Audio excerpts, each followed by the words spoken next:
সে আসলে A4 কাগজ ব্যবহার করে AK-47 এর গুলি থামাতে চেয়েছিল। গুলির ওজন প্রায় 8 গ্রাম আর গতিবেগ প্রায় 780 মিটার প্রতি সেকেন্ড। এই গুলির গতিশক্তি থামাতে হলে যথেষ্ট পুরু কাগজ দরকার ছিল। গুলির আকার আর A4 কাগজের ঘনত্ব হিসাব করে প্রতিটা কাগজ কতটা প্রতিরোধ করতে পারে সেটা বের করা হয়। শেষে ওয়ার্ক এনার্জি থিওরি অনুযায়ী দেখা গেল গুলির গতিশক্তি থামাতে প্রায় 20 সেন্টিমিটার পুরু কাগজ লাগবে। মানে এত পুরু A4 কাগজের স্তূপ AK-47 এর গুলিও ঠেকাতে পারবে। এরপর জিমি আর তার সাথীরা রুমে থাকা সব A4 কাগজ জড়ো করে অসংখ্য 20 সেন্টিমিটার পুরু কাগজের ঢাল বানিয়ে ফেলে। এভাবে ঘরের ভেতরের মানুষগুলো সাময়িকভাবে নিরাপদ হয়ে যায়, কিন্তু বাইরে থাকা সৈন্যরা তখনও ভয়ঙ্কর বিপদে ছিল। শত্রুদের আক্রমণ এত শক্তিশালী ছিল যে তারা সর্বোচ্চ 3 মিনিট টিকতে পারত। সৈন্যদের বাঁচানোর জন্য জিমি সবাইকে বুলেট প্রুফ জ্যাকেট খুলে দিতে বলে। তারপর সেগুলো টেপ দিয়ে স্টিলের দরজার সাথে বেঁধে ফেলে। এরপর জিমি আর তার সাথীরা নিজেদের জীবন ঝুঁকিতে ফেলে ওই দুইটা বিশাল ঢাল ব্যবহার করে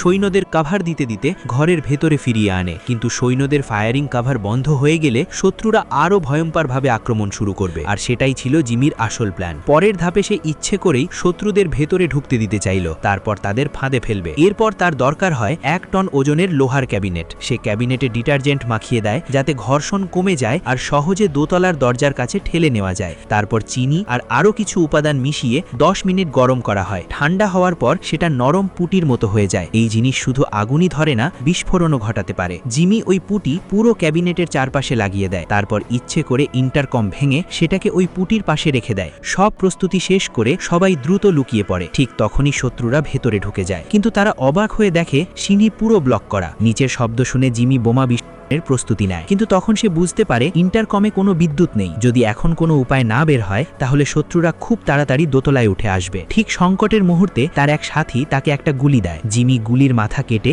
ভেতরের বারুদ বের করে ফিউজ হিসেবে ব্যবহার করে। এরপর বোমা সফলভাবে জ্বলে ওঠে। বিস্ফোরণে মেঝে ভেঙে যায় আর লোহার ক্যাবিনেট সহ আসবাবপত্রের স্তূপ নিচতলার দরজার উপর ভেঙে পড়ে। ফলে শত্রুরা ঘরের ভেতরেই আটকা পড়ে যায়, আর সেই সুযোগে জিমি আর বাকিরা জানালা দিয়ে পালিয়ে যায়।